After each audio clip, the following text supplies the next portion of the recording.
and padding through the centre of this field was what I could describe as a massive, massive dog. More of like a bulldog shape or Rottweiler shape, and the speed that it was moving at was incredible. It was dark in colour, if it had any fur, or if it was skin, or whatever. The look of it was dark. Didn't get to see its head, or its face. Is this the same creature that was spotted by witnesses that have just contacted me recently about a sighting they had a quarter of a mile away as a crow flies in 2014?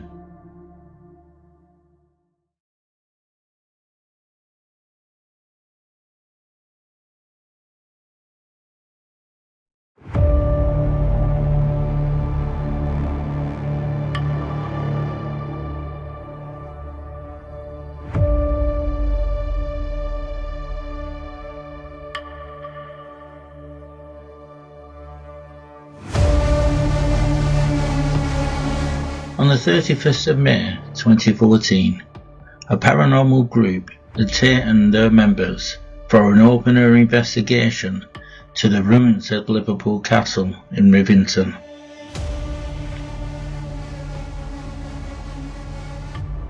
Nothing at all was felt or noted, so the group set off to walk back through the wooded pathways, turning right as they left the exit to the ruins.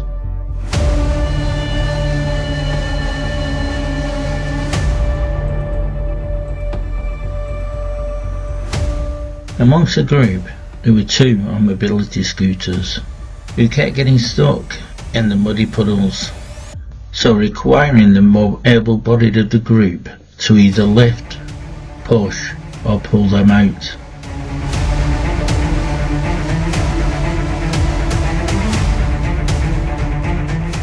With these two, there was one with mobility issues who needed to walk slowly along the path. There was around 10 people, and only two who were way behind everyone else visually witnessed this creature, and a third who had come back to make sure the two left behind were okay, sensed it but couldn't see anything. As the latter two walked up along the pathway, they became aware of someone walking behind them. Thinking it was a random dog a little way from its owner, they moved over and looked behind them to watch them pass and acknowledge the walker. However, what was behind them was not their standard dog. It stood at least 6 feet, if not more, high on its hind legs. Its coat was quite long and jet black, and it had deep red eyes that seemed to glow, sometimes red and sometimes a deep orangey colour. The witness with the mobility issues could hear it panting as it darted between the trees watching them. She said when it was on all fours, it was long and still very tall, and much bigger than a very well-bred German Shepherd. And there was a sensation of it stalking them until they were out of the tree cover and back onto the open grassland. At that point, it either ran off or faded away, because no matter how hard they looked, they couldn't find it amongst the backdrop of the trees.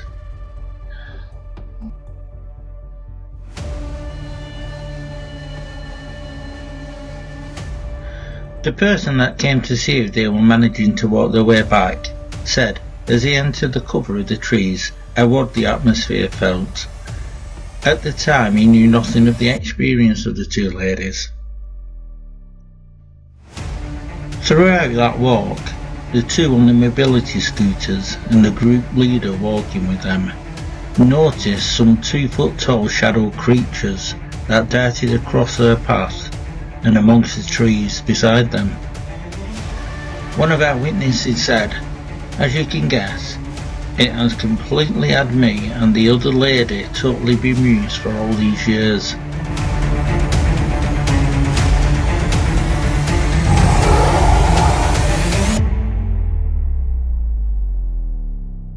So we've come to the area where the witnesses all had their experience. We're going to head over to the path, but we're going to go behind that path and we're going to go into the wooded area to have a look round there. I know this happened in 2014, but it's still worth coming out and having a look round, because I do know other people have experiences in here. I'm not going to be able to get into these bushes at the side because of all the holly trees that grow along. So I'm going to walk further up where I know I can get into the area, because I want to go inside and have a good look round and put a camera up. I brought a camera with me today to put in the area. We've got falling branches here in front at the moment, just watching where we're walking. But yeah, this path is a path where they saw the shadow beings, creatures or entities or whatever they were, the 2 foot high ones, running from one side of the path to the other. So this was around this area. I've actually reached the area now where they saw the Dogman moving, where the trees are, ducking down onto all fours and running across and following them. Do that, you can see behind. It was all here. Now all that at the moment you can see are holly trees, and there is no give at all. I just can't get through them. I've tried it, but I do know there's more of a bigger opening down here. I think the sun's just set at the moment, so we're at that time just before it goes dark. I'd say I've got about an hour's worth of daylight to use, and I've got good look round now. So we've got in the area now, and this is what's behind. Even along here, you still can't get through. It's just too thick to walk through.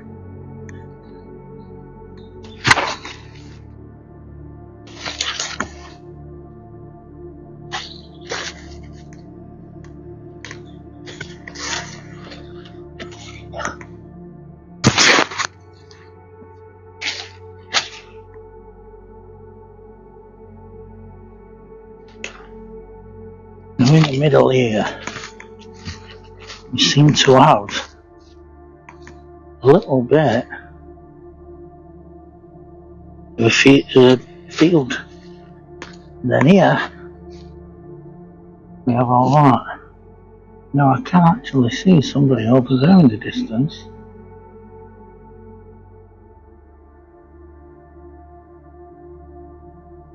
But we will head into the thick of it.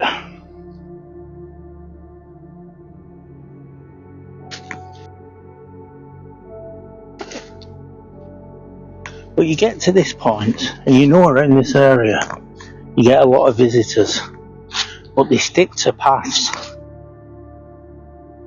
Now this point where we are now, as you can see, there's no path.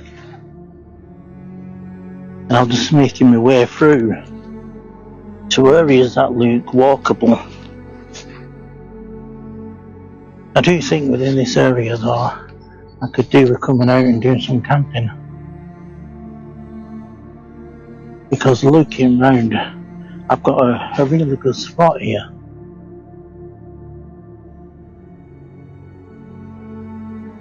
And there is no evidence of footfall from humans.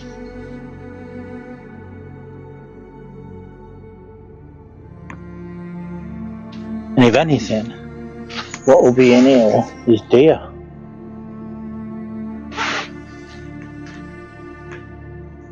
Like I said about the area itself where I am, you've got footpaths all around. But this bit here, nobody uses it. You never see anyone walking through this area. And there's loads of times I've been around, and I've been coming past this area, but I've never come in to have a good look round. No, we're heading back. We can't get through that way, so we're meant to go back the way we came just then.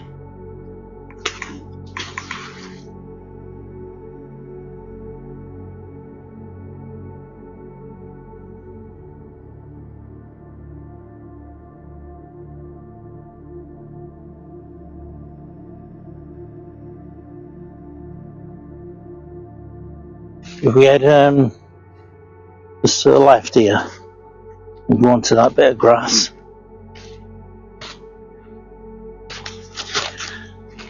Let's see if we can get through here. You see what I mean about it being so dense? It's quite thick, isn't it? And I had to get through places. This might have been easier for you. Go on, you go first. As you can see here, we've got a fallen tree. Oh no, yeah, it's a fallen tree, and it's wrapped around the other trees. And we're walking through that at the moment.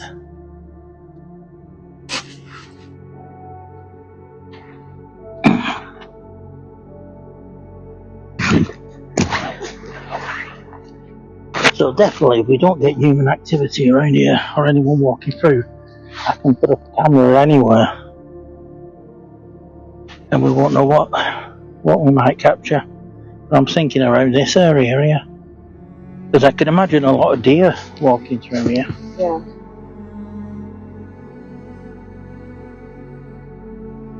So let's find a tree we can put it on. I think I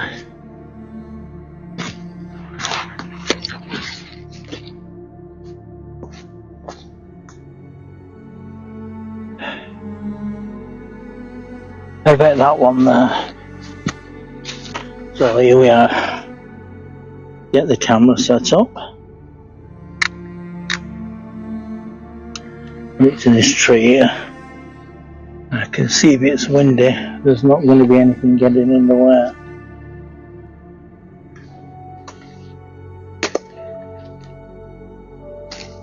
As you can see at the moment, it's got extremely dark all of a sudden. Now when you walk not that far to get here.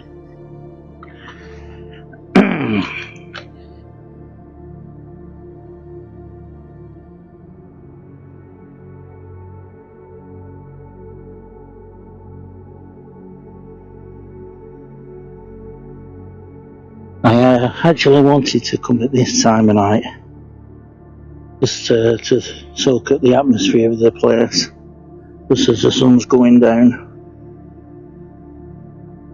Not only that, to see how fast it goes dark, because it gives me an idea if I'm ever going to camp here. When's the best time to actually light a fire?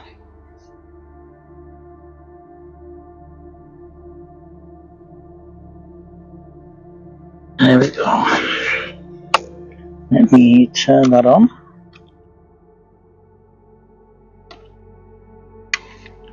It's now facing you, so it's going to get all that area there, and if anything's moving around, I can imagine if I get anything around here, it's going to be deer, small animals, birds, but you never know, I might be lucky enough to get something unusual.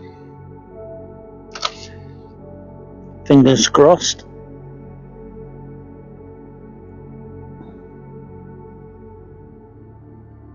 That's gonna look like, yeah.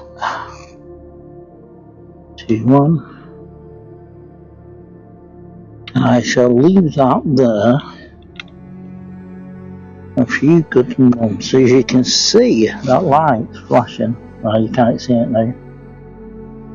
But anything that walks past here, and that's even me as I'm stood here, it'll pick up. But anything that walks past, it'll pick up. As you can see, the light now coming on. That is because I'm stood here. Now that, looking at it, when I'm looking at it, I can't see that light, but at the moment I'm looking at the camera, and I can see it reflecting in the camera. So this is the light that animals pick up. So when you see an animal sometimes going towards a trail cam, it's because it's curious of what this light is. But yeah, it's amazing, because I will turn around and look at it and I can't see a thing. You know, no lights or anything. But looking at you, because I'm actually talking to the camera, the reflection on the camera is picking that light up as a little red light. We've got out of there, we're on a big field, we're on a proper path, and we're heading our way back to the car. Looking around here, you can see all behind me trees and more trees, and there's Caroline and more trees. And we are heading to the path where people are still actually walking around. It's not exactly late though. No, it's let me just double check what it is. In fact, it's only 7:05. So there are going to be still people around. In fact, we might head over and have a quick look around the castle.